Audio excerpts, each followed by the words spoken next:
اما بعد فاعوذ باللہ من الشیطان الرجیم بسم اللہ الرحمن الرحیم رب اشرح لی صدری ویسر لی امری واحلل عقدۃ من لسانی یفقہوا قولی۔ ماں باپ کے ساتھ نیکی کرنا، ان کی خدمت گزاری کرنا، یہ ایک انسان کی انسانیت کا ثبوت ہے۔ تو قرآن حکیم میں والدین کے حوالے سے ہمیں یہ بتایا گیا کہ آپ نے والدین کی کیسے خدمت کرنی ہے، اور پھر حدیث نبوی سے ہمیں یہ پتہ چلتا ہے کہ ان کی خدمت کا سٹینڈرڈ کیا ہے کہ اگر وہ اللہ کے احکامات کے مطابق آپ کو حکم دیتے ہیں، فرما برداری کے مطابق، تو ان کی نافرمانی کرنا حرام ہے، اور اگر وہ اللہ کی نافرمانی پہ اکساتے ہیں پھر بھی ان کے ساتھ حسن سلوک کرنا ہے، اگرچہ خدا کی نافرمانی والا کام نہیں کرنا۔ کچھ اور روایتیں میں آپ کے سامنے رکھنا چاہتی ہوں۔ یہ الترغیب والترہیب سے کچھ روایتیں ہیں جو میں آپ کے سامنے رکھ رہی ہوں۔ حضرت ابو ہریرہ سے روایت ہے، فرماتے ہیں کوئی بیٹا اپنے باپ کا حق ادا نہیں کر سکتا سوائے اس صورت کے کہ اپنے باپ کو کسی کا غلام پائے پھر اسے خرید کر آزاد کر دے۔ یہ روایت صحیح مسلم، ابو داؤد، ترمذی، نسائی اور ابن ماجہ کی ہے۔ اس سے ہمیں یہ پتہ چلتا ہے کہ کوئی انسان اپنے باپ کی خدمت کا بدل اس طرح سے دے سکتا ہے کہ وہ باپ غلام ہو جائے، اس کا بال بال جکڑا جائے، پھر وہ اسے خرید لے، اسے آزاد کر دے، تو اس کا حق پھر ادا ہو سکتا ہے۔ حضرت عبداللہ ابن عمر سے روایت ہے، فرماتے ہیں کہ ایک صاحب رسول اللہ کی خدمت میں حاضر ہوئے، عرض کی میں ہجرت کے لیے آپ سے بیعت کرنے کے لیے حاضر ہوا ہوں، اپنے ماں باپ کو پیچھے روتا ہوا چھوڑ آیا ہوں۔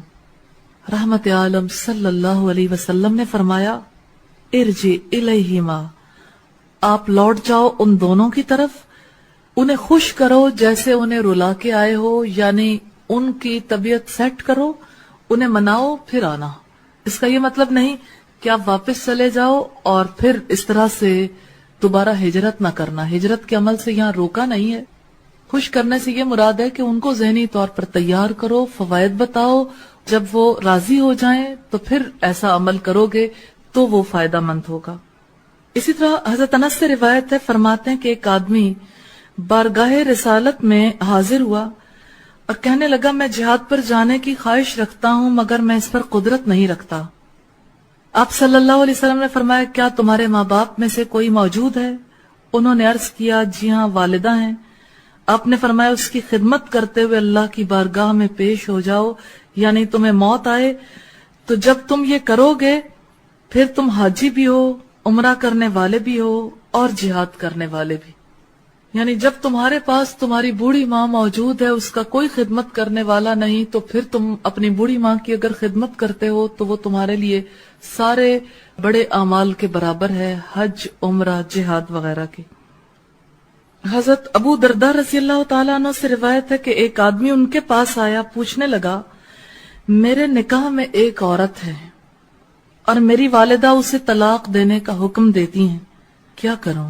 حضرت ابو درداء نے کہا میں نے رسول اللہ کو ارشاد فرماتے ہوئے سنا ہے باپ جنت کا درمیان والا دروازہ ہوتا ہے، جب تیری مرضی چاہے تو اسے ضائع کر ڈال یا اس کی حفاظت کر، اور ماں تو باپ سے بھی زیادہ حق رکھتی ہے۔ تو اس سے مراد کیا تھی کہ اگر ماں راضی نہیں ہے تو ایسی صورت میں اپنی بیوی کو طلاق دے دو۔ آپ کو یاد ہوگا، شاید ہم پہلے بھی اس سے بات کر چکے، حضرت اسماعیل کے پاس جب حضرت ابراہیم علیہ السلام گئے تھے تو انہوں نے ایک ایسی عورت کو وہاں پایا جو زبان کی اچھی نہیں تھی، تو ایک میسج دے کے چلے آئے تھے کہ اپنی چوکھٹ بدل ڈالو۔ تو حضرت اسماعیل آئے تو انہیں باپ کی بات سمجھ آ گئی اور پھر انہوں نے اپنی اس بیوی کو طلاق دے دی۔ تو والدین کا اختیار اس حد تک ہے کہ اگر والدین ایک خاتون سے خوش نہیں ہے تو والدین کی مرضی کے مطابق اسے چھوڑا جا سکتا ہے۔ اسی طرح حضرت ابن عمر سے روایت ہے، فرماتے میرے نکاح میں ایک عورت تھی جو مجھے بہت پیاری تھی اور حضرت عمر اسے اچھا نہیں جانتے تھے، پھر مجھے فرمانے لگے اسے طلاق دے دے۔ میں نے انکار کیا تو میرے والد یعنی حضرت عمر رسول اللہ کی خدمت میں حاضر ہوئے، ساری بات آپ کی خدمت میں رکھ دی۔ رسول اللہ نے مجھے فرمایا اس عورت کو طلاق دے دو، کہ تمہارا والد ایسا حکم دیتے ہیں تو پھر میں نے یعنی ابن عمر نے اسے طلاق دے دی. اب آپ دیکھیے چہیتی بیوی ہے لیکن باپ نہیں چاہتا تو طلاق دے دینا ہی جنت کا بچا لینا ہے. اس سے ہمیں والدین کے حق کا پتہ چلتا ہے. ممکن ہے کہ بیوی میں کوئی ایسی بات ہو، ایسی خرابی ہو جس کو دور کرنے کی گھر میں بہت کوشش کی گئی ہو لیکن اس کی وہ خرابی ریموو نہیں ہوئی. حضرت عمر جیسے انسان سے کسی ناانصافی کی توقع نہیں کی جا سکتی کہ وہ کبھی ناانصافی کا حکم دے، اور اس بات کو دلیل بنا کر ناانصاف والدین اپنے لیے اپنی جنت کے دروازے بند بھی نہیں کر سکتے کہ وہ کسی نیک خاتون کو، نیک لڑکی کو محض اس کے اس وجہ سے طلاق دلوا دیں کہ حضرت عمر نے بھی اپنے بیٹے کی بیوی کو طلاق دلوائی تھی. تو بیٹے کی بیوی کو جس وجہ سے طلاق ہوئی تھی اس وجہ کو پہلے تلاش کر لیں اور اپنے آپ کو بھی حضرت عمر کے مقام پر لے آئیں، پھر طلاق دلوا لیں.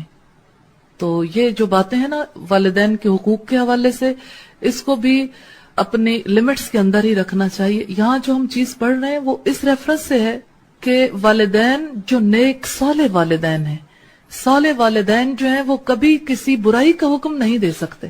ان کی صالحیت سے کبھی یہ توقع نہیں کی جا سکتی کہ وہ کسی غلط کام کا حکم دیں.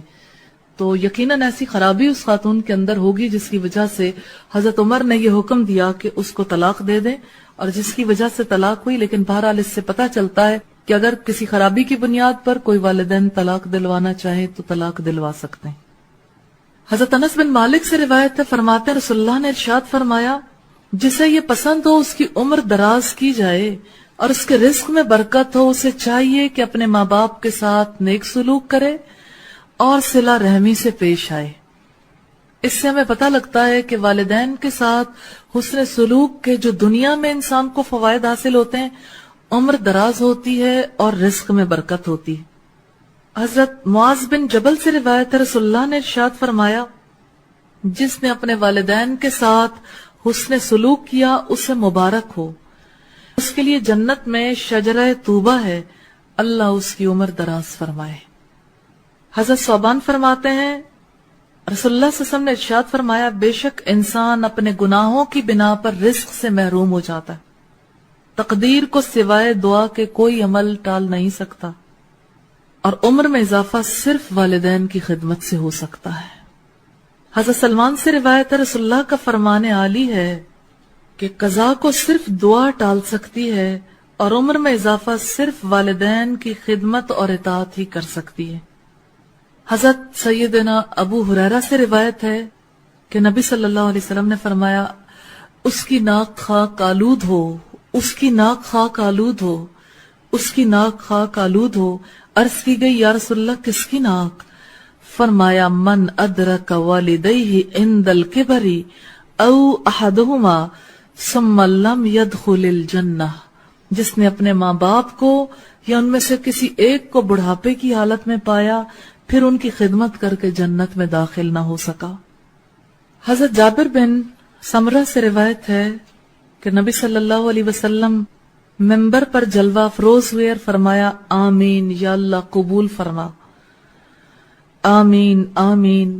لوگوں نے پوچھا اور آپ نے ارشاد فرمایا میرے پاس جبریل حاضر ہو کر کہنے لگے یا محمد، اے محمد صلی اللہ علیہ وسلم، جس بندے نے اپنی زندگی میں اپنے ماں باپ میں سے کسی کو بڑھاپے میں پایا پھر مر گیا تو حسن سلوک اور خدمت نہ کرنے کی وجہ سے دوزخ میں داخل ہوا، اللہ تعالیٰ اس کو اپنی رحمت سے دور کر دے. اس پر آپ آمین کہیں تو میں نے آمین کہا. پھر جبریل نے کہا اے محمد، جو شخص رمضان کا مہینہ پائے، نہ روزے رکھے نہ اس کا احترام کرے، پھر مر جائے اور بخشا نہ جائے، وہ جہنم میں جائے اور اللہ اسے اپنی رحمت سے دور کر دے. آپ کہیں آمین تو میں نے کہا آمین. انہوں نے پھر کہا جس کے پاس آپ کا ذکر ہوا وہ آپ پر درود نہ بھیجے پھر اسے موت آ جائے تو وہ دوزخ میں جائے اور اللہ تعالیٰ اسے اپنی رحمت سے دور کر دے. آپ کہیے آمین تو اس پر بھی میں نے کہا آمین. اس سے ہمیں یہ پتا چلتا ہے کہ والدین کی خدمت کرنا یہ کتنی بڑی بات ہے کہ اگر کوئی والدین کی خدمت کیے بغیر ایمانی کی حالت میں مر گیا تو وہ دوزخ میں گیا، اور رسول اللہ نے اس پر آمین کہا ہوا ہے کہ اللہ اسے اپنی رحمتوں سے دور کر دے. حضرت اسید مالک بن ربیعہ سعدی سے روایت ہے، فرماتے ہیں ایک دفعہ ہم نبی صلی اللہ علیہ وسلم کی خدمت میں بیٹھے ہوئے تھے کہ بنی سلمہ قبیلے کا ایک آدمی حاضر ہو کر عرض کرنے لگا، یا رسول اللہ کیا میرے والدین کی بھلائیوں میں سے کوئی بھلائی باقی ہے جو میں ان کی وفات کے بعد بھی ان سے کروں؟ آپ نے فرمایا ہاں ہے، ان پر نماز جنازہ، ان کے لیے دعائے مغفرت، ان کے بعد ان کی زندگی میں کیے ہوئے عہد نبھانا، ان کے رشتہ داروں کے ساتھ صلہ رحمی کرنا جن سے رشتے ان والدین کی وجہ سے قائم ہوئے، یعنی دادا دادی، نانا نانی، بہن بھائی اور چچا تایا، ماموں پھوپھی وغیرہ، اور ان دونوں کے دوستوں یعنی ماں باپ کے دوستوں، جیسے باپ کے دوست ہیں اور ماں کی فرینڈز ہیں، ان کی عزت اور احترام کرنا۔ اسے ابو داؤد، ابن ماجہ اور ابن حبان نے اپنی صحیح میں روایت کیا ہے۔ اور ابن حبان نے آخر میں یہ الفاظ زائد ادا کیے ہیں کہ اس آدمی نے عرض کیا، یا رسول اللہ یہ کتنی زیادہ اور کتنی پاکیزہ بھلائیاں ہیں۔ آپ نے فرمایا ان پر عمل کرو۔ اس سے ہمیں پتہ لگتا ہے کہ والدین کے ساتھ حسن سلوک کا سلسلہ ان کی وفات کے بعد بھی ختم نہیں ہوتا۔ مثال کے طور پر ان کی نماز جنازہ، ان کے لیے دعائے مغفرت کرنا، ان کی زندگی میں کیے ہوئے عہد نبھانا، ان کے رشتہ داروں کے ساتھ صلہ رحمی کرنا اور ان کے دوستوں کے ساتھ عزت اور احترام سے پیش آنا۔ حضرت ابن عمر سے روایت ہے، فرماتے ہیں ایک آدمی نبی صلی اللہ علیہ وسلم کی بارگاہ میں حاضر ہوا، عرض کیا میں ایک بہت بڑا گناہ کر بیٹھا ہوں، کیا میری توبہ قبول ہو سکتی ہے؟ آپ نے فرمایا کیا تمہاری ماں زندہ ہے؟ اس نے عرض کیا نہیں۔ فرمایا کیا تمہاری کوئی خالہ ہے؟ عرض کیا جی ہاں۔ ارشاد فرمایا جاؤ جا کر اس کی خدمت کرو، تمہاری توبہ قبول ہو جائے گی۔ یہ اسلام ہے رشتوں کی حفاظت کرنے والا۔ حضرت عبداللہ بن دینار سیدنا عبداللہ ابن عمر سے روایت کرتے ہیں کہ مکہ کے راستے میں ایک دیہاتی سے ملاقات ہو گئی۔ عبداللہ ابن عمر نے اسے سلام کیا، جس گدھے پر سوار تھے اس پر اسے سوار کر لیا اور اپنے سر سے عمامہ اتار کر اسے دے دیا۔ ابن دینار کہتے ہیں ہم نے انہیں کہا کہ اللہ تعالیٰ آپ کا بھلا فرمائے، یہ دیہاتی غریب لوگ ہیں، تھوڑی سی چیز پر بھی خوش ہو جاتے ہیں، آپ اس کا اتنا اکرام فرما رہے ہیں، یعنی اس کی اتنی عزت کر رہے ہیں۔ حضرت عبداللہ ابن عمر نے فرمایا اس کا باپ میرے والد یعنی حضرت عمر کا دوست تھا۔ میں نے اللہ کے رسول کو ارشاد فرماتے ہوئے سنا، بہترین بھلائیوں میں سے ہے کہ بیٹا اپنے باپ کے ساتھ محبت رکھنے والوں سے بھی صلہ رحمی کرے۔ یہ ہے اسلام، یہ ہے سلامتی کا دین، امن کا دین، یہ عزت اور وقار کا دین ہے، یہ رشتوں سے محبت کرنے کا دین ہے، یہ محبتوں کا، چاہتوں کا دین ہے۔ حضرت ابو ہریرہ سے روایت ہے، فرماتے ہیں کہ میں مدینہ طیبہ آیا تو عبداللہ ابن عمر نے مجھے کچھ مال دیا، فرمانے لگے جانتے ہو میں نے تمہیں کیوں دیا ہے؟ میں نے کہا مجھے معلوم نہیں۔ فرمایا میں نے رسول اللہ کو ارشاد فرماتے ہوئے سنا، جسے یہ پسند ہو کہ اپنے باپ کے ساتھ اس کی قبر میں صلہ رحمی کرے، اسے چاہیے کہ اپنے باپ کے دوستوں کے ساتھ حسن سلوک کرے۔ میرے والد اور تمہارے باپ کے درمیان اخوت و محبت ہوا کرتی تھی، اس لیے میں نے پسند کیا کہ میں اسے نبھاؤں۔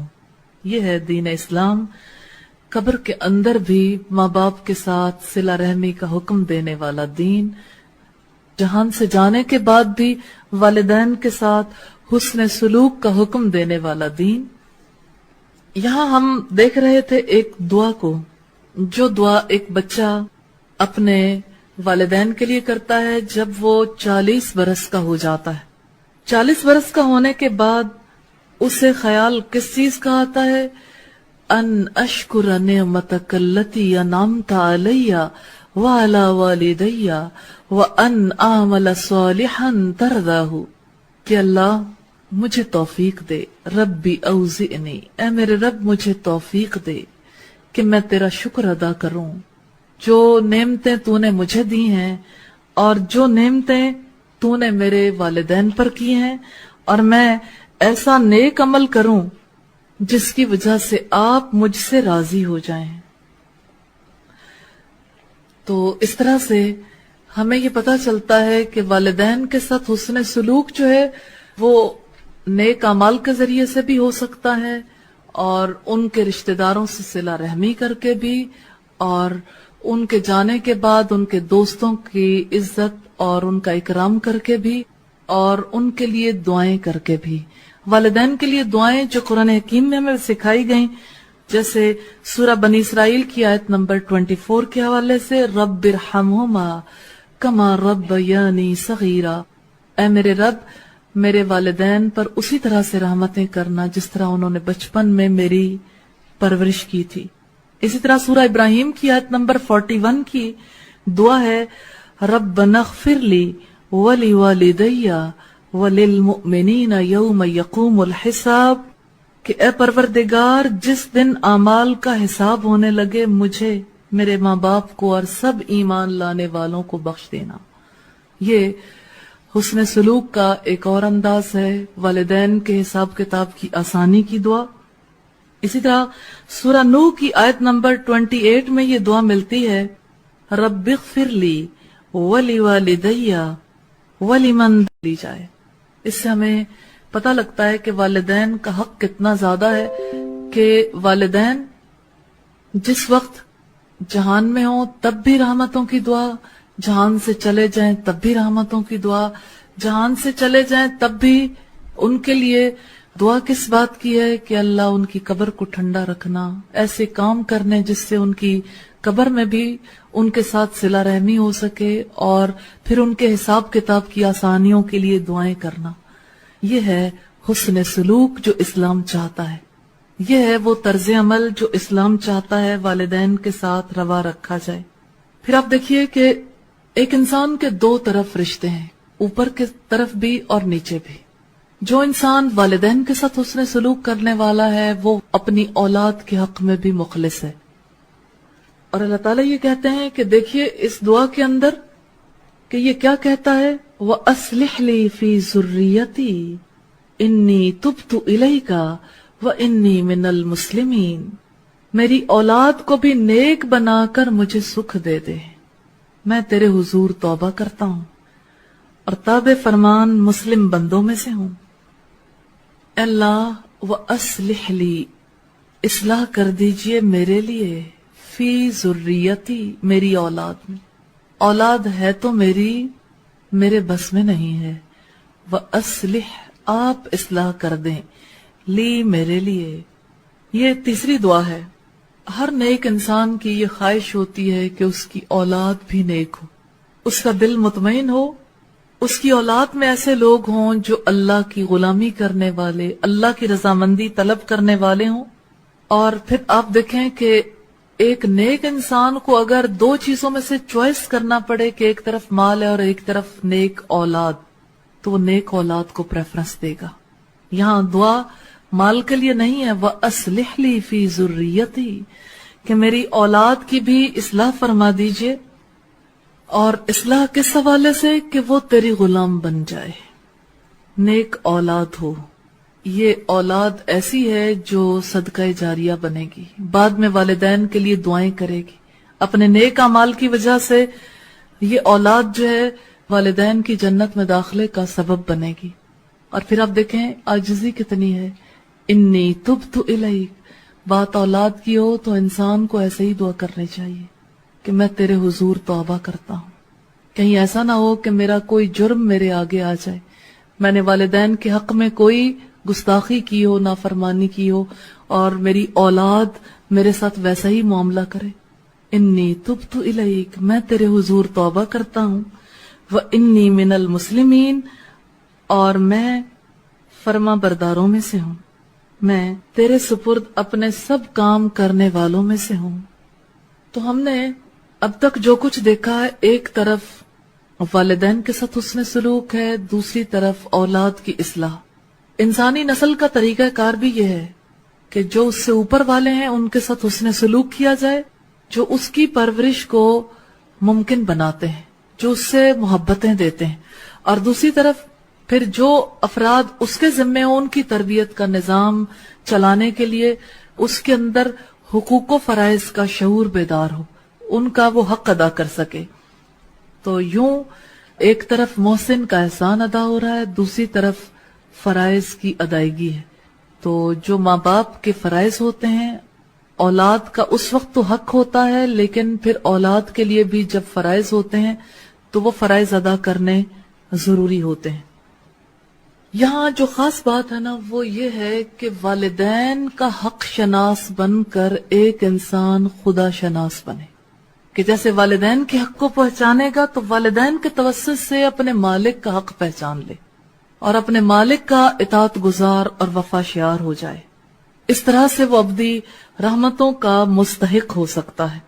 اولئک الذین نتقبل عنہم احسن ما عملوا ونتجاوز عن سیئاتہم فی اصحاب الجنۃ وعد الصدق الذی کانوا یوعدون۔ اس طرح کے لوگوں سے ہم ان کے بہترین اعمال کو قبول کرتے ہیں اور ان کی برائیوں سے درگزر کر جاتے ہیں۔ یہ جنتی لوگوں میں شامل ہوں گے اس سچے وعدے کے مطابق جو ان سے کیا جاتا رہا ہے۔ اللہ تعالیٰ فرماتے ہیں یہ وہ لوگ ہیں جن سے ہم ان کے نیک اعمال قبول کرتے ہیں۔ بات بڑی گہری ہے۔ پڑھ لیں نمازیں، رکھ لیں روزے، کر لیں ذکر، مانگ لیں دعائیں، والدین کے ساتھ حسن سلوک نہیں کیا کچھ بھی قبول نہیں ہوا۔ جتنا جی چاہے صدقہ و خیرات کر لیں، جتنی بڑی بڑی نیکیاں کر لیں، والدین کے ساتھ حسن سلوک یہ پہلی ضرورت ہے۔ تو اللہ تعالیٰ کہتے ہیں کہ اس طرح کے لوگوں سے، یعنی جو اپنے والدین کے ساتھ حسن سلوک کرنے والے ہوں، اپنی اولاد کی اصلاح کرنے والے ہوں، اس طرح کے لوگوں سے ہم ان کے بہترین اعمال قبول کرتے ہیں۔ پھر ان کا عمل جو ہے اللہ کے ہاں قابل قبول بنتا ہے، ان کی برائیوں سے درگزر کر جاتے ہیں۔ یعنی پھر اگر ان کے اعمال میں چھوٹی موٹی برائیاں ہوں پھر ان سے ہم درگزر کرتے ہیں۔ فی اصحاب الجنہ، یہ جنت والوں میں شامل ہوں گے۔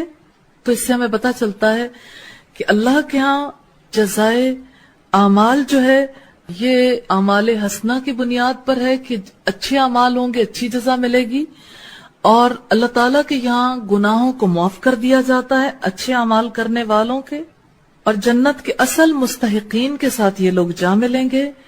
وعد الصدق، سچا وعدہ ہے، اللہ کا وعدہ سچا ہے، یقین کر لیں۔ الذی کانوا یوعدون، اس سچے وعدے کے مطابق جو ان سے کیا جاتا رہا ہے۔ یعنی یہ وعدہ کیا تو دنیا میں کیا ہے، پورا آخرت میں ہوگا، لیکن اللہ اپنے وعدے کی خلاف ورزی کبھی نہیں کرتا۔ یہ ایک طرح کا کردار ہے جو ہم نے دیکھا، لیکن انسانوں کا ایک چہرہ نہیں ہوتا، ایک طرح کے لوگ دنیا میں نہیں ہوتے۔ والدین وہی ہیں لیکن دوسری طرح کے افراد بھی ہیں جو والدین سے اپنی جنت نہیں، والدین کو اپنی دوزخ کا ذریعہ بنا لیتے ہیں۔ تو رب نے فرمایا والذی قال لوالدیہ اف لکما اتعیداننی ان اخرج وقد خلت القرون من قبلی وہما یستغیثان اللہ ویلک آمن ان وعد اللہ حق فیقول ما ھذا الا اساطیر الاولین۔ اور جس شخص نے اپنے والدین سے کہا اف، تنگ کر دیا تم نے، کیا تم مجھے یہ خوف دلاتے ہو کہ میں مرنے کے بعد پھر قبر سے نکالا جاؤں گا، حالانکہ مجھ سے پہلے بہت سی نسلیں گزر چکی ہیں، ان میں سے تو کوئی اٹھ کر نہ آیا۔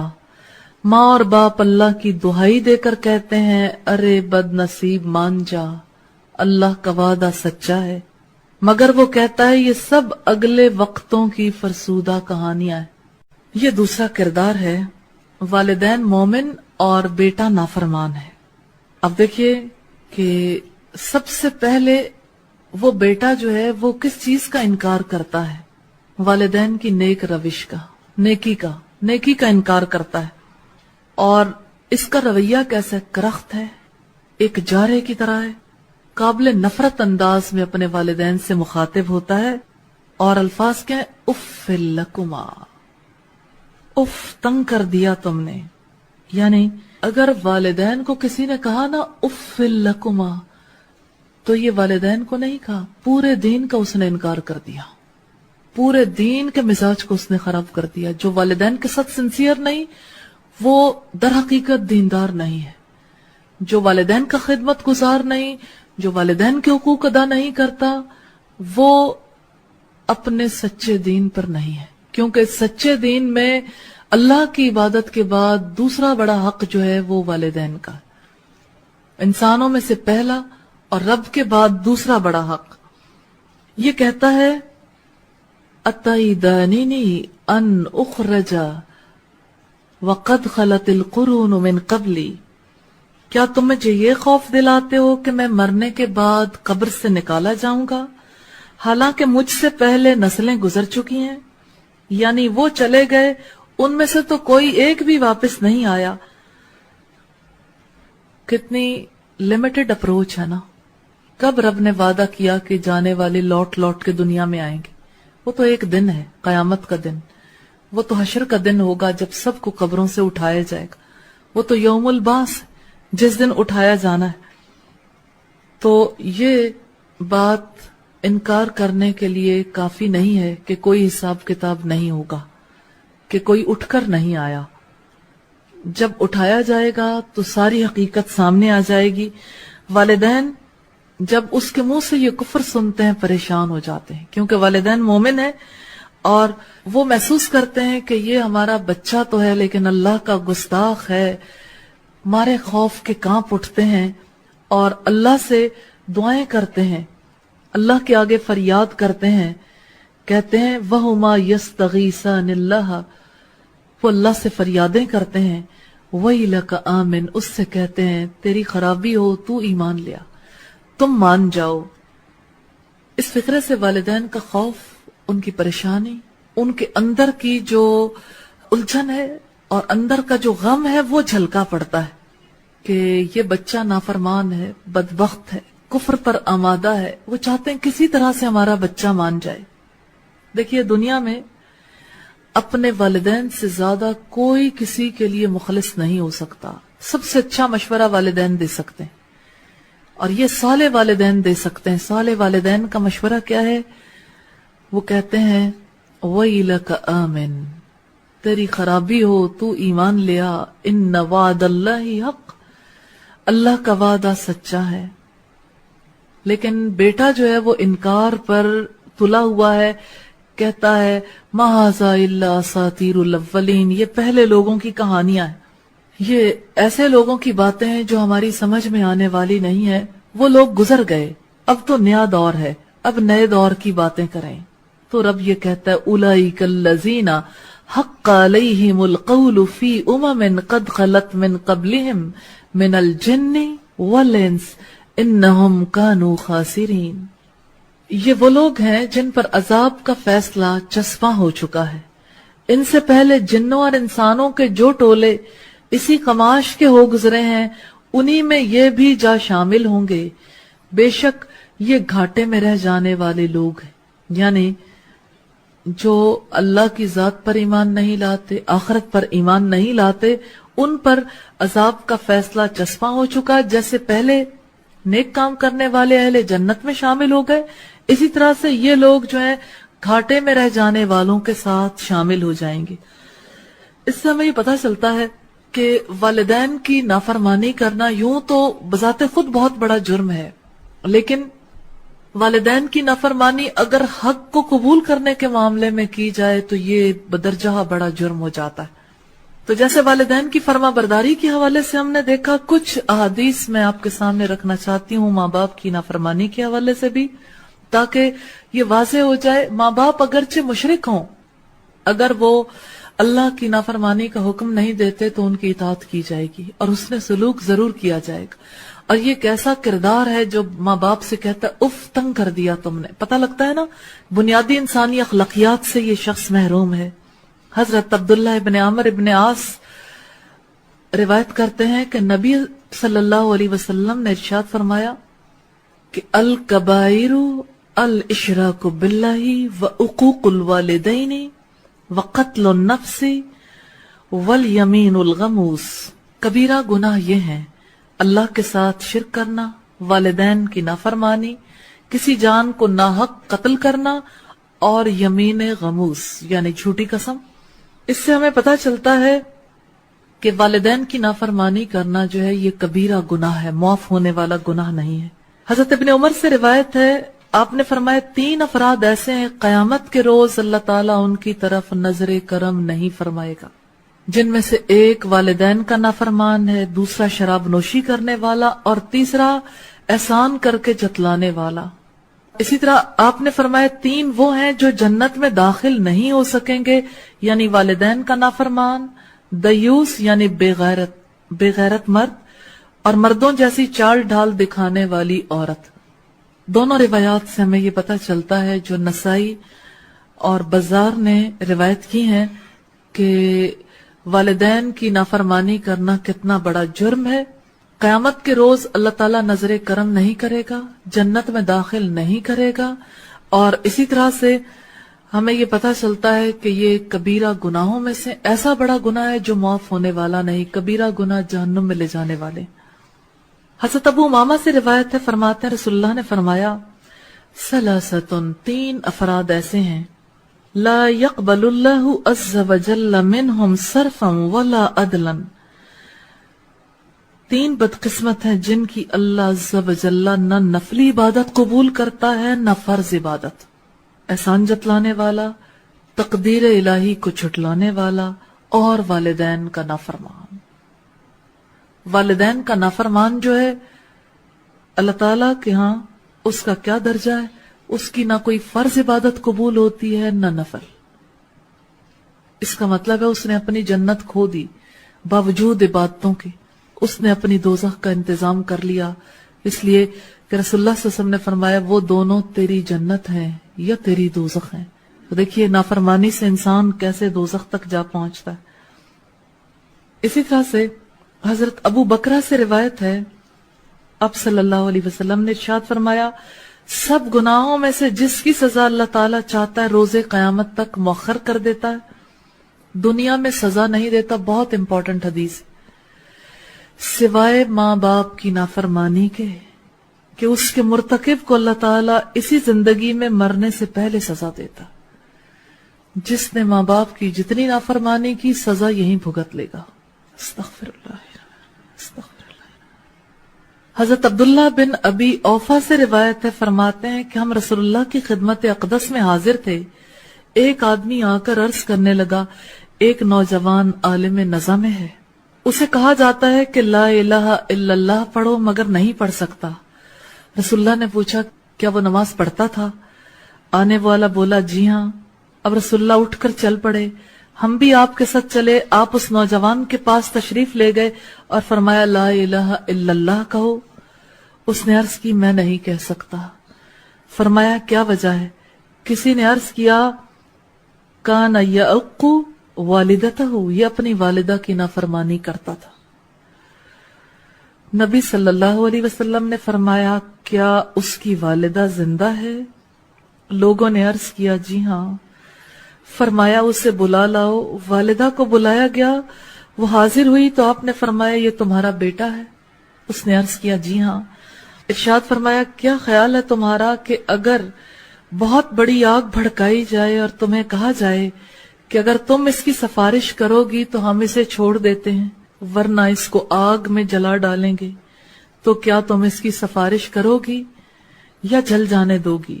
مارس کرنے لگی یا رسول اللہ تب تو میں سفارش کر دوں گی۔ ارشاد فرمایا پھر اللہ کو اور مجھے گواہ بنا کر کہو کہ تم اس سے راضی ہو گئی ہو۔ وہ عرض کرنے لگی اللہم انی اشہدک و اشہد رسولک قد رضیت عن ابنی، یا اللہ میں تجھے اور تیرے رسول کو گواہ بناتی ہوں کہ میں اپنے بیٹے سے راضی ہو گئی ہوں۔ اور رسول اللہ نے اس نوجوان سے فرمایا اے لڑکے کہو لا الہ الا اللہ وحدہ لا شریک لہ واشہد ان محمدا عبدہ ورسولہ۔ نوجوان نے یہ الفاظ کہہ دیے تو اللہ کے رسول صلی اللہ علیہ وسلم نے فرمایا الحمدللہ الذی انقذہ بی من النار، تعریفیں اللہ ہی کے لیے ہیں جس نے میرے وسیلے سے اس نوجوان کو دوزخ سے بچا لیا۔ اسے طبرانی نے اور امام احمد نے مختصراً روایت کیا ہے۔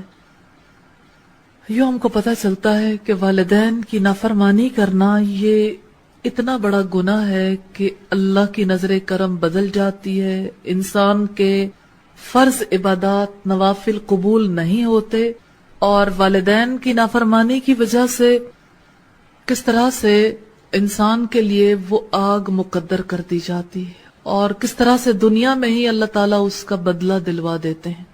تو اللہ تعالیٰ کہتے ہیں دیکھو یہ دو طرح کے گروہ ہیں، وَلِكُلٍّ دَرَجَاتٌ مِّمَّا عَمِلُوا وَلِيُوَفِّيَهُمْ أَعْمَالَهُمْ وَهُمْ لَا يُظْلَمُونَ۔ دونوں گروہوں میں سے ہر ایک کے درجے ان کے اعمال کے لحاظ سے ہیں، تاکہ اللہ ان کے کیے کا پورا پورا بدلہ ان کو دے، ان پر ظلم ہرگز نہ کیا جائے گا۔ یہ دونوں گروہ کون سے ہیں؟ ہم دیکھتے ہیں ایک گروہ ہے جو والدین کا فرما بردار ہے اور اللہ کا فرما بردار ہے، نیک عمل کرنے والا ہے۔ ہر ایک فرد کا اپنا اپنا مقام ہے، اپنی اپنی کمائی ہے، ہر ایک کو اپنے اعمال کا صلہ ملنا ہے۔ تو یہاں پر ایک گروہ ایسا ہے جس کے بارے میں رب یہ کہتا ہے اولئک الذین نتقبل عنہم احسن ما عملوا، اس طرح کے لوگوں سے ہم ان کے بہترین اعمال قبول کرتے ہیں، ان کی برائیوں سے درگزر کر جاتے ہیں، یہ جنتی لوگوں میں شامل ہوں گے اس سچے وعدے کے مطابق جو ان سے کیا جاتا رہا ہے۔ اور دوسرے کردار پر تبصرہ کیا ہے اولئک الذین حق علیہم القول فی امم قد خلت من قبلہم من الجن والانس انہم کانوا خاسرین، یہ لوگ ہیں جن پر عذاب کا فیصلہ چسپاں ہو چکا، ان سے پہلے جنوں اور انسانوں کے جو ٹولے اس قماش کے ہو گزرے ہیں انہی میں یہ بھی شامل ہوں گے، بے شک یہ گھاٹے میں رہ جانے والے لوگ ہیں۔ اور پھر ان دونوں فرقوں پر تبصرہ کیا ہے وَلِكُلٍّ دَرَجَاتٌ مِّمَّا عَمِلُوا، کہ دونوں گروہوں میں سے ہر ایک کے درجے ان کے اعمال کے لحاظ سے ہیں، تاکہ اللہ ان کے کیے کا پورا پورا بدلہ ان کو دے، ان پر ظلم ہرگز نہیں کیا جائے گا۔ یہ دو کردار ہیں جو ہر زمانے میں پائے جاتے ہیں، دونوں کا انجام ہم کو پتہ چلا۔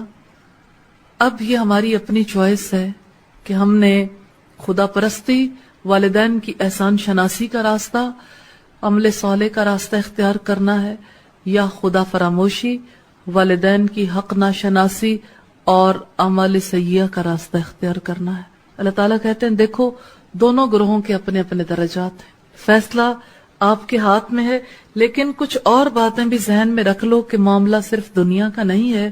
وَيَوْمَ يُعْرَضُ الَّذِينَ كَفَرُوا عَلَى النَّارِ أَذْهَبْتُمْ طَيِّبَاتِكُمْ فِي حَيَاتِكُمُ الدُّنْيَا وَاسْتَمْتَعْتُمْ بِهَا فَالْيَوْمَ تُجْزَوْنَ عَذَابَ الْهُونِ بِمَا كُنْتُمْ تَسْتَكْبِرُونَ فِي الْأَرْضِ بِغَيْرِ الْحَقِّ وَبِمَا كُنْتُمْ تَفْسُقُونَ۔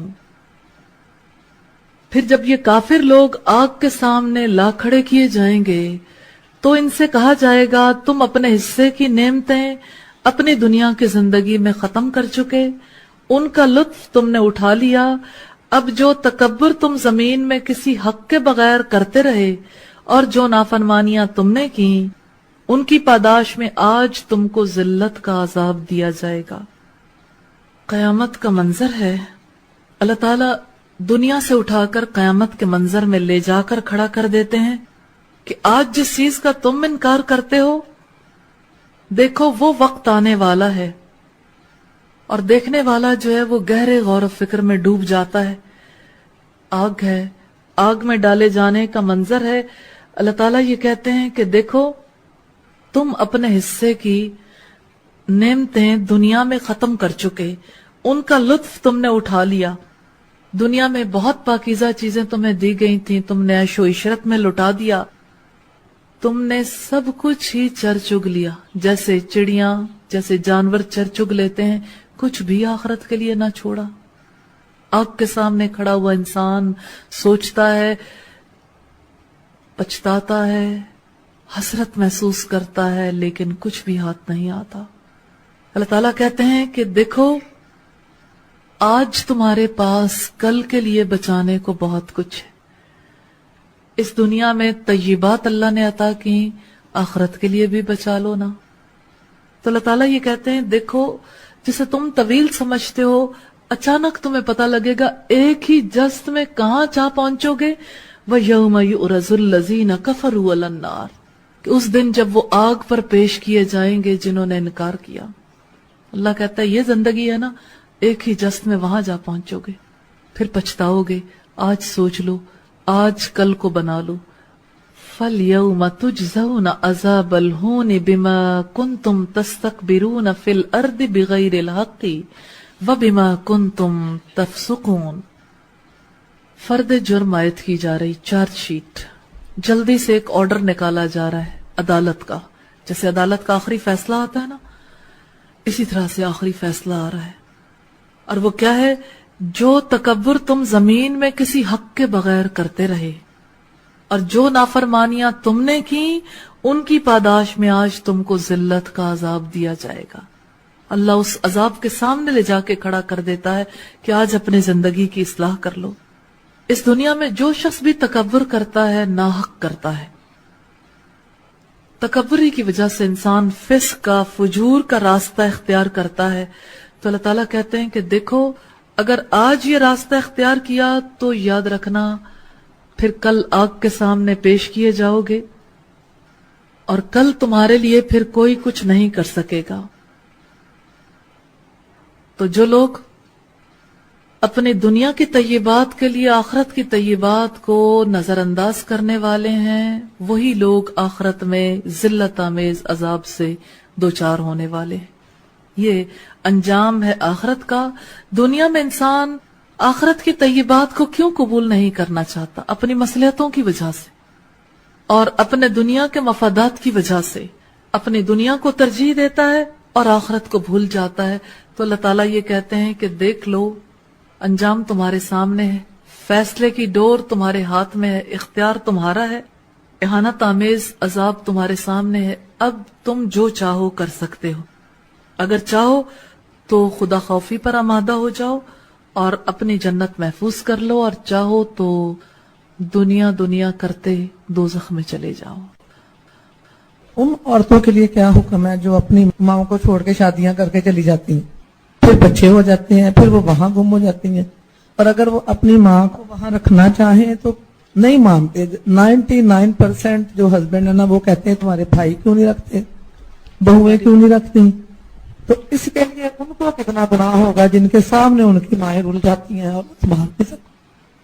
دیکھیں جتنا جتنا کسی کا جرم بڑا ہوتا جاتا ہے اتنا اتنا اللہ کی پکڑ میں بھی وہ زیادہ ہوتا ہے۔ اب دیکھیں جو گناہ ماضی میں ہو چکے، معافی تو انہی سے مل سکتی ہے۔ انسانوں کے حقوق تو انسان ہی معاف کر سکتے ہیں۔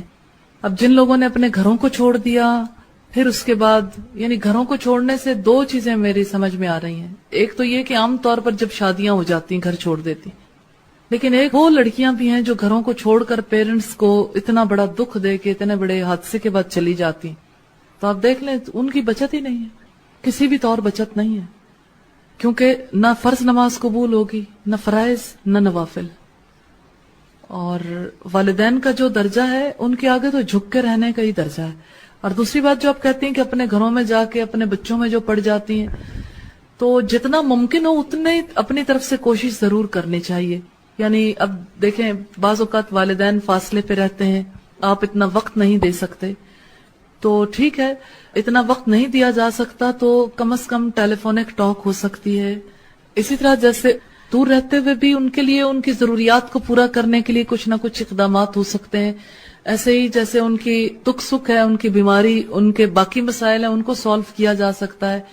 اور یہ ہے کہ کبھی موقع ملے تو والدین کو گھر پر بھی لانا چاہیے، اپنے گھر پر لا کر بھی خدمت کرنی چاہیے، لیکن عام طور پر جو بزرگ ہوتے ہیں وہ اپنی جگہ چھوڑنا نہیں چاہتے، انہیں جہاں پر خوشی نصیب ہوتی ہے وہ وہیں رہنا چاہتے ہیں، تو جبر نہیں کرنا چاہیے۔ میں نے یہ پوچھنا تھا کہ اگر ماں باپ کے رشتہ داروں سے اگر کسی بات کی وجہ سے نفرت ہو جائے تو اس کا کیا کیا جائے پھر؟ یعنی نفرت کا کیا کیا جائے؟ دور کر لی جائے؟ جیسے کہ ماں باپ کے بھائی ہیں یا ان کی بہن ہیں، ان سے ملنے سے کوئی ایسی وجہ ہو کہ نفرت ہو جائے دل میں، ماں چاہتی ہو کہ میں ان سے ملوں، تو ملنا چاہیے۔ نفرت جو ہے وہ اس کو ختم کریں، اللہ کے لیے نفرتوں کو ختم کرنے پہ بہت اجر ہے۔ اور لوگوں کے قصور تو ہوتے ہیں، اللہ کے رسول صلی اللہ علیہ وسلم نے فرمایا جو مجھ سے کٹے میں اس سے جڑوں، میرے رب نے مجھے 9 باتوں کا حکم دیا ہے، تو جو مجھے محروم کرے میں اسے عطا کروں، یعنی عام طور پر ایسا ہی ہوتا ہے نا, کوئی مالی مفاد پہ زد پڑی یا کسی نے عزت میں کمی کی تو انسان تب ایک دوسرے سے جدا ہو جاتے ہیں. تو اگر کسی نے میرے حق کا خیال نہیں رکھا تو مجھے دوسرے کے حق کا خیال رکھنا. تو جو حق کا خیال رکھنے والے لوگ ہیں پھر وہ جڑ جاتے ہیں. ایک سوال ہے کہ والدین اگر حیات نہ ہوں تو ان کے لیے 2 نفل پڑھ لیے جائیں مغفرت کے لیے, تو کیا یہ طریقہ درست ہے یا صرف دعائے مغفرت اور صدقہ ہی کیا جائے؟ نبی صلی اللہ علیہ وسلم نے کبھی نوافل نہیں پڑھے تھے, نہ آپ صلی اللہ علیہ وسلم نے اس کی اجازت دی. ہمیں جو طریقہ کار ملتا ہے وہ یہی کہ مغفرت کی دعا کریں, صدقہ جاریہ کے کام کریں, صلہ رحمی کریں. جو کام ملتے ہیں انہی کو کرنا چاہیے, اپنی طرف سے الگ راستے نہیں نکالنے چاہیے. اس کا اصول یہ ہے صدقہ جاریہ کے لیے اور ایصال ثواب کے لیے, جو کام آپ کسی کی حیات میں کر سکتے ہیں اس کے لیے وہ اس کے وفات کے بعد بھی کر سکتے ہیں. تو کیا آپ کسی کی حیات میں اس کے لیے نمازیں پڑھ سکتے ہیں, نوافل پڑھ سکتے ہیں؟ کیا اس کے لیے آپ قرآن پڑھ سکتے ہیں یا اس کے لیے مال خرچ کر سکتے ہیں؟ مال خرچ کر سکتے ہیں, ساری زندگی مال خرچ ہوتا ہے, والدین پر زکوٰۃ دی جا سکتی ہے, صدقات اس کی طرف سے کیے جا سکتے ہیں. کیا کسی کی زندگی میں اس کے لیے حج کیا جا سکتا ہے؟ ہاں, کوئی بیمار ہو حج بدل کیا جا سکتا ہے, بعد میں بھی ہو سکتا ہے. تو زندگی میں اگر کسی کے لیے جو کام کیے جا سکتے ہیں وہی موت کے بعد کیے جا سکتے ہیں. اگر والد وہ نہ بچوں کا حق ادا کرتے صحیح طریقے سے, نہ بیوی کا اور نہ والدین کا, اور اس کے باوجود اللہ تعالیٰ ان کے رزق میں اتنا اضافہ کرتے ہیں, اور وہ پڑھتے نماز پوری ہیں اور تسبیحات بھی کرتے ہیں, ہر چیز کرتے ہیں, اور ان کا رزق بھی اللہ تعالیٰ ان میں بہت اضافہ کرتے ہیں. تو اس کی کیا وجہ ہے؟ اس میں کئی اور وجوہات بھی ہوتی ہیں. ممکن ہے اگر صلہ رحمی کرتے تو اس سے کئی گنا زیادہ رزق ہوتا. تو یہ کیسے پتا چل گیا کہ بس یہی اضافہ ہے؟ کیا اضافے کی کوئی لمٹ مقرر ہو گئی؟ صلہ رحمی کی وجہ سے رزق اس سے زیادہ ہوتا ہے جتنا اب مل رہا ہے. اور باقی جہاں تک کسی کے حق ناشناسی کی بات ہے, فرائض کوئی اپنے ادا نہیں کرتا تو اس کو سمجھانا بھی چاہیے, لیکن یہ اس کے ساتھ معاملہ ہے. بعض اوقات مجھے ایسا لگتا ہے فیملیز میں کسی شخص کو صرف پروپیگنڈا کر کر کے ایسا بنا دیا جاتا ہے. مثلا رزق اس کو اتنا جو ملتا ہے وہ کہاں خرچ کرتا ہے؟ انہی بیوی بچوں پہ خرچ کرتا ہے نا, انہی ماں باپ پہ, انہی لوگوں پہ خرچ ہوتا ہے, اور وہی ناشکر ہیں, وہ پھر آگے سے تسلیم بھی نہیں کرتے. رویہ نہیں ان سے اچھا ہوتا نا. کوئی وجہ ہوگی اس کی رویہ نہ اچھا ہونے کی. بعض اوقات یہ کہ ایک انسان زچ ہو جاتا ہے, تنگ ہو جاتا ہے, اس کے باوجود ان کا حسن سلوک ہے کہ پھر بھی کما کر ان بچوں کو کھلاتے ہیں جو ان کے بارے میں اچھا نقطہ نظر نہیں رکھتے, اور اس بیوی کو کھلاتے ہیں جو بیوی اس کے بارے میں اپنے بچوں کے اندر جو ہے وہ غلط چیزیں انکلکیٹ کرتی. قصور اس بیوی کا ہے جس نے اپنے بچوں کو غلط سکھایا, باپ کے خلاف کر دیا, اس نے رشتے توڑے. اب میں اصل حقیقت تو نہیں جانتی کہ اصل حقیقت کیا ہے, لیکن ایک انسان اگر اپنے فرائض پورے کر رہا ہے پھر اس کے گھر میں اس کے خلاف ایک فضا بنی ہوئی ہے, وہ عورت ہے مجرم. جس عورت نے بچوں کو خلاف کیا, جس عورت نے اپنے شوہر کے ساتھ خود اچھی نہیں بنا کے رکھی, لیکن شوہر اس کے باوجود اس نے سلوک کر رہا ہے, سب کچھ کما کے اپنا خون پسینہ لگاتا ہے نا, اپنی محنت کی کمائی, اپنی ہڈیوں کی کمائی اپنے بچوں کو کھلاتا ہے, اب پھر بھی اس سے بچہ راضی نہ ہو, تو یہ تو بڑے ظلم والی بات ہے. تو مائنڈ سیٹنگ خراب ہے. لیکن وہ اگر مطلب کہ بچوں کے سامنے اپنی بیوی کے ساتھ ایسا سلوک کریں یا بچوں کے ساتھ ایسا سلوک, یہ میاں بیوی کا کام ہے, بچوں کا تو کوئی حق نہیں پہنچتا اس میں مداخلت کریں. وہ کہہ سکتے ہیں کہ ایسی بات نہ کریں, اپنی ماں کے بارے میں کہہ سکتے ہیں, لیکن بڑی عزت اور احترام کے ساتھ. آپ کو کیا معلوم کہ بیوی ان کے ساتھ کیا سلوک کرتی ہے؟ مثلا ایک بچی نے مجھے بتایا میرا باپ میری ماں کے ساتھ بہت برا سلوک کرتا ہے. میں نے کہا باپ کماتا ہے؟ کہتی ہاں. میں نے کہا گھر ہے؟ کہتی ہاں. میں نے کہا ماں کماتی ہے؟ کہتی نہیں. میں نے کہا اچھا, اب مجھے یہ بتاؤ کہ والد تمہارے کیا کرتے ہیں؟ کہتے ہیں کہ موڈ آف رکھتے ہیں. میں نے کہا پھر موڈ آف کرنے کی وجہ جا کے پوچھیں کہ کیا وجہ ہے, کیونکہ موڈ آف کرنے کی تو اور بھی 20 وجوہات ہو سکتی ہیں. اب یہ کہ میں نے اس بچی سے کہا کہ مجھے تو قصور تمہاری ماں کا دکھتا ہے. کہتی ہیں کیوں, میری ماں تو اتنی اچھی ہے. میں نے کہا تمہاری ماں نے تمہارے باپ کے خلاف تمہیں کر دیا, تمہارے باپ نے آج تک تمہارے ساتھ زیادتی کی؟ کہتے نہیں. میں نے کہا تمہیں برا بھلا کہا؟ کہتی نہیں, لیکن میری ماں کو برا بھلا کہتے ہیں. میں نے کہا ماں کو برا بھلا کہنے کے اور اسباب ہو سکتے ہیں. میں نے کہا یہ بتاؤ ان کا میاں بیوی کا آپس میں سلوک کیسا ہے؟ میں نے ان کی نجی زندگی کے بارے میں قریدا تو مجھے پتا چلا کہ ان کی والدہ جو ہیں وہ شروع سے اپنے شوہر کا حق ادا نہیں کرتی رہی, یعنی جو حق زوجیت ہے اس نے اس کے والد کو نہیں دیا, ہمیشہ ان کو ٹھکراتی رہی, ہمیشہ ان کے ساتھ جو ہے وہ ان کا سلوک غلط تھا. یعنی اگر شوہر نے بیوی سے کہا کہ میں تمہارے ساتھ وقت گزارنا چاہتا ہوں تو بیوی نے انکار کر دیا اور ہر بار ہی انکار ہوا. اب میاں کا موڈ بھی آف نہ ہو, یعنی اس عورت پر تو خدا کے فرشتوں کی لعنت ہے جو اپنے شوہر کو وقت نہیں دیتی. تو اب یہ باتیں بچوں کو پتہ نہیں چلتی نا کہ اندر والی باتیں کیا ہوتی ہیں شوہر اور بیوی کے درمیان, جس کی وجہ سے بیویاں ناراض ہو جاتی ہیں سم ٹائمز. تو اصل حقیقت کی کھوج لگانی چاہیے. حق پرست انسان وہ ہے جو کسی رشتہ داری کی بنیاد پر نہیں, حق کی بنیاد پر فیصلے کرتا ہے کہ رائٹ پہ کون ہے اور رانگ پہ کون. تو حق دیکھو بیٹا, جہاں پر جس کا جو قصور ہو. یہ پتہ چلائیں کہ پیرنٹس کے آپس کے تعلقات کیسے ہیں, بنیادی وجہ کیا ہے, خرابی کہاں سے آتی کہ ماں سے برا سلوک کرتے ہیں. یقیناً یہ ان کے آپس کے حقوق کا مسئلہ ہے, آپس کے تعلق کا مسئلہ ہے جس میں بچوں کا دخل نہیں ہے. ورنہ ایک انسان کبھی اپنے بچوں کے ساتھ اس طرح سے, بچوں اور بیوی کے ساتھ اتنا حسن سلوک نہیں کرتا. آپ اگر اس فیملی کا سپورٹ کرنا چاہو نا, ایک فیملی کو, تو آپ یہ دیکھیں کہ آپ 1 مہینہ کریں گی, 2 مہینے, 4 مہینے, آپ کے 14 طبق روشن ہو جائیں گے کمایا کیسے جاتا ہے. پھر پتہ لگے گا کہ ہاں واقعی وہ شخص ظالم ہے یا وہ مظلوم ہے, پتہ چلے گا وہی سب سے زیادہ مظلوم ہے. تو اس طرح اپنے ماں باپ کے بارے میں کبھی نہیں سوچا کرتے, چاہے ماں نے ذہن خراب کیا ہو یا باپ نے خراب کیا ہو.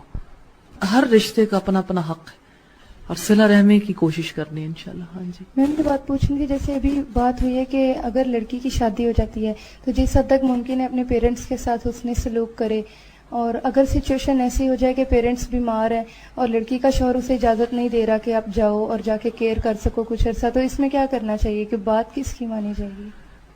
منانا چاہیے شوہر کو, شوہر کو راضی کرنا چاہیے, شوہر کو ناراض کر کے نہیں جانا چاہیے.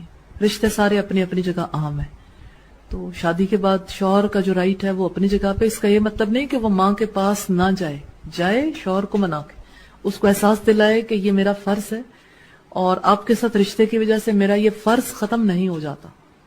کیونکہ ہماری سوسائٹی میں عجیب بات ہے, شادی کے بعد سمجھ لیا جاتا ہے اب گئی لڑکی, اب اس کے کوئی فرائض نہیں رہ گئے. ایک عجیب ہی بات جو ہے نا سینہ گزٹ کے ذریعے سے دوسروں تک منتقل ہوئی ہے کہ بس لڑکی کی شادی ہو گئی, پچھلے گھر سے اس کا ویسا تعلق نہیں رہ گیا, اس کی ذمہ داریاں بیٹوں کی ہو گئیں اور لڑکی بالکل بری ذمہ ہو گئی. تو اس کی وجہ سے پھر مسائل زیادہ ہیں, مس کمیونیکیشن ہے, مس انڈرسٹینڈنگ ہے. اگر کسی کے والدین فوت ہو جاتے ہیں, چھوٹے ہوتے ہوئے ان کی پرورش ان کی تائی امی نے کی ہے, تو کیا تائی ماں کے ساتھ بھی ماں والا حسن سلوک کیا جائے گا, ماں کی طرح ان کی خدمت کی جائے گی؟ کیوں نہیں. رسول اللہ نے اپنی دائی ماں کے ساتھ جس نے دودھ پلایا تھا کس طرح سے اس نے سلوک کیا تھا, اپنی چادر اٹھا کے بچھائی تھی اس کے لیے, حالانکہ وہ کافر عورت. اور آپ صلی اللہ علیہ وسلم نے ان کی نسلوں کے ساتھ بھی حسن سلوک کیا تھا, ان کے بچوں کے ساتھ بھی, ان کے شوہر کے ساتھ. جہاں کہیں کوئی مل جاتا تھا تو آپ ساری باتوں کو, ہر چیز کو بھلا کے ان کی دلجوئی میں مصروف ہو جاتے تھے. تو تائی ماں ہو یا خالہ ہو یا پھوپھی ہو یا کوئی بھی, پرورش کرنے والے کا بہت حق ہے, اس کو بھی حق دینا چاہیے اس کا. ہاں جی میڈم, جس طرح سے آپ نے کہا کہ جو مائیں ہیں وہ اس طرح کہتی ہیں کہ جی جیسے ہمیں اسلام کے بارے میں روکتے ہیں, تو میں یہ فیل کرتی ہوں کہ صرف مائنڈ سیٹنگ ہماری یہاں پہ بہت اچھی الحمدللہ ہو جاتی ہے, لیکن ہم گھر جا کے اپنے پیرنٹس کی نہیں کرتے. بالکل بات درست ہے, جس کی وجہ سے اتنے زیادہ مطلب یہ کہ فرق پڑتا جاتا ہے, اور ہم جو ہے وہ عین موقع پہ آ کے کہتے ہیں کہ ہم نے یہ کام کرنا ہے, اس وقت ظاہر ہے ان کی مائنڈ سیٹنگ نہیں ہو سکتی. صحیح. تو ہم جو کچھ یہاں پہ سیکھتے ہیں, جس طرح سے ایک پوائنٹ کی بھی ہماری مائنڈ سیٹنگ ہوتی ہے, اگر ہم اپنے پیرنٹس کی جا کے کریں تو الحمدللہ جو ہے نا وہ حالات ہماری حق میں بالکل. اور دوسری بات میڈم یہ کہ جس طرح سے میں بھی ایک ظاہر بیٹی ہوں کو, تو اس طرح سے جب ہم جاتے ہیں گھر میں اور ہم اپنی تھکاوٹ اتنی ظاہر کرتے ہیں اور اس طرح ہم اپنے ماں باپ کو ان کا حق نہیں دیتے, تو وہ یہ فیل کرتے ہیں کہ یہ بوجھ سمجھ کے پڑھ رہے ہیں, اور ان کی صحت اور جو ہے وہ ان کا ٹائم جو ہے وہ سارا وہ سمجھتے ہیں. یہ بات بہت اچھی بتائی کہ آپ جس طرح کا پورٹرے کریں گے اپنے جسس سے, اپنے انداز سے, آپ کے پیرنٹس نے دین کو وہی کچھ سمجھنا. اگر آپ کے پیرنٹس دین کے بارے میں اچھے جذبات نہیں رکھتے, فرض کریں, یا اتنے اچھے نہیں رکھتے, تو وہ دراصل آپ کے پیرنٹس کے نظریات نہیں ہے, وہ آپ ہو. آپ نے جیسا پورٹرے کیا دین کو, دین انہیں ویسے ہی دکھتا ہے. مجھے تو ایسا لگتا ہے کہ جیسے ان کو کوئی قصور نہیں ہے, وہ بھی ان نون ہے. بالکل. اور ہم لوگ جو ہیں وہ شاید ان پہ اپنی طاقت جماتے ہیں کہ ہم نے شاید پڑھ لیا اور ہمیں زیادہ پتہ چل گیا اپنے بیہیویئر کے ساتھ. لیکن اگر ہم ان کو ساتھ ساتھ لے کے چلیں تو الحمدللہ میں نے اپنی پریکٹیکل لائف میں دیکھا ہے کہ بہت زیادہ ان سے کوپریشن ملتی ہے. ہاں جی بالکل. بھلا ماں باپ سے بڑھ کر کون سا رشتہ ہے جو محبت کرنے والا ہوتا ہے, وہ زیادہ سمجھتے ہیں. لڑکیاں تو چھوٹی چھوٹی بات شوہروں کی بتاتی ہیں تو وہی ماں باپ ان کے خلاف ہو جاتے ہیں سسرال والوں کے، اور وہی ماں باپ سسرال والوں کی فیور میں بھی ہو جاتے ہیں. اور دوسری تو بات جو یہ کچھ کہ- بھی پورٹرے کیا جاتا ہے اسی طرح سے ماں باپ چلتے ہیں. دوسری بات یہ کہ جس طرح سے ہم اپنے ریسٹ کو پورا کرنا چاہتے ہیں، تو جب آپ نے ایک دفعہ بتایا تھا کہ مومن کی زندگی میں آرام نہیں ہے، آرام اس نے اوپر ہی کرنا ہے، تو مجھے بات اتنی اچھی لگی تھی. اور الحمدللہ یہاں میں گھر جاتی ہوں تو میں اتنی لائٹ فیل کرتی ہوں اپنے آپ کو. اور امی جو بھی کام کر رہی ہوتی ہوں میری دل یہی کرتا ہے کہ میں بس امی کے ساتھ بھی تھوڑا سا کرواؤں.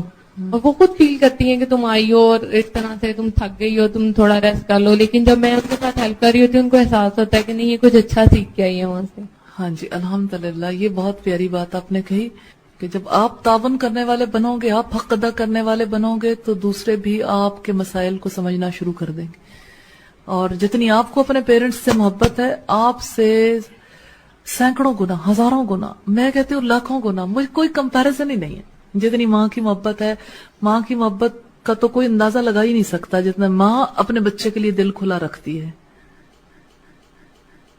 یہ ہوتا ہے کہ جیسے ہمارے ساتھ نہیں کرتے، لیکن ہم ریلیٹیوز کے ساتھ جیسے مدر ہوتی ہیں تو وہ اپنی نند کے ساتھ مطلب مسلسل جب زیادتی کرتی ہیں یا دیورانیوں کے ساتھ مسلسل، تو وہ اچھی فیلنگز نہیں رہتی ان کے بارے میں. مدر کے بارے میں دیکھیں، ایک ماں زیادتی بھی کرے نا، ظالم بھی ہو، بیٹی کا حق نہیں ہے کہ وہ ماں کے ساتھ حسن سلوک نہ کرے. وہ پھر بھی اچھا سوچے گی، اس کی غلط بات جو اس کے اوپر اسے کہہ سکتی ہے، تلقین کر سکتی ہے کہ یہ آپ کا زیادتی کا رویہ ہے، لیکن حسن سلوک نہیں چھوڑ سکتی، نیگیٹو فیلنگز نہیں رکھے گی. جب تک وہ بے شعور تھی، شعور میں آنے کے بعد اس کا یہ رائٹ نہیں ہے کہ وہ اپنی ماں کے بارے میں غلط سوچے یا باپ کے بارے میں غلط سوچے. دیکھو یہ تو اپنی جڑ کاٹنے والی بات ہے، ماں باپ کے بارے میں غلط سوچنا. ایسے ہی ہے جیسے کسی پودے کی جڑ کاٹ دو، وہ کتنے دن زندہ رہے گا. تو یہ تو اپنی جڑ کی حفاظت کرنی ہے. اپنے ماں باپ کے ساتھ حسن سلوک کرنا دراصل اپنی بنیاد کی حفاظت کرنی. اگر بیوی کو شوہر کے پیرنٹس پر اعتراض ہے کہ وہ مشترکہ جائیداد میں اسے حق نہیں دے رہے، بات بھی ٹھیک ہے، لیکن شوہر اس بات کو ماننے کے باوجود اس پر معترض نہیں، کیا بیوی کا اعتراض ٹھیک ہے؟ جی نہیں، ٹھیک نہیں ہے. مشترکہ جائیداد ہے، جائیداد جو ہے نا وہ وراثت میں ملتی ہے. وراثت کا معاملہ تو ڈیتھ کے بعد ہوتا ہے نا. یقین کریں مجھے ایسا لگتا ہے کہ مرنے سے پہلے مار دیتے ہیں ایسے اعتراضات لوگوں کو. ان ماں باپ کو دیکھیے جو ابھی قبر میں نہیں پہنچے، ان سے کہا جاتا ہے کہ گویا تم تصور کر لو نا قبر میں ہو، اس لیے اب تم اپنی جائیداد تقسیم کر دو. حالانکہ ورثہ تو موت کے بعد ہے نا، پہلے کیوں مانگتے ہیں؟ وہ شوہر اچھا ہے جو اعتراض نہیں کرتا اپنے پیرنٹس پر، اور بیوی غلطی پر ہے. بیوی غلط کر رہی ہے کہ وہ اگر شوہر کے پیرنٹس سے جائیداد میں حق مانگتی ہے. حق نہیں مانگنا چاہیے، حق ہے ہی نہیں. پہلے کیا حق ہے؟ پہلے تو کوئی رائٹ نہیں ہے. ورثہ تو بعد کا حق ہے، موت کے بعد کا. اور موت کے بعد بھی بیوی کا حق بالکل نہیں ہے. تب بھی بیوی نہیں کہہ سکتی، تب بھی وہ بیٹے کا حق ہے. تو اپنی اس روش پر توبہ کرنی چاہیے. اگر ساری عمر ماں کی نافرمانی کی اور ماں صرف رحم دردی کے جذبے سے معاف کر دے کہ اسے عذاب نہ ہو، مگر کسی حرکت کی وجہ سے دل بہت دکھا ہوا ہے مگر معاف کر دیا، تو کیا ایسی صورت میں اللہ تعالیٰ بھی معاف کر دیں گے؟ ہاں جی معاف کر دیں گے، اور دل دکھنے پر بہت اجر عطا کریں گے انشاءاللہ. اپنے والدین کی قدر و منزلت پہچانیے، وہی آپ کے لیے خیر و برکت کا باعث ہیں. اللہ تعالی ہم سب کو توفیق عطا فرمائے. وآخر دعوانا ان الحمد للہ رب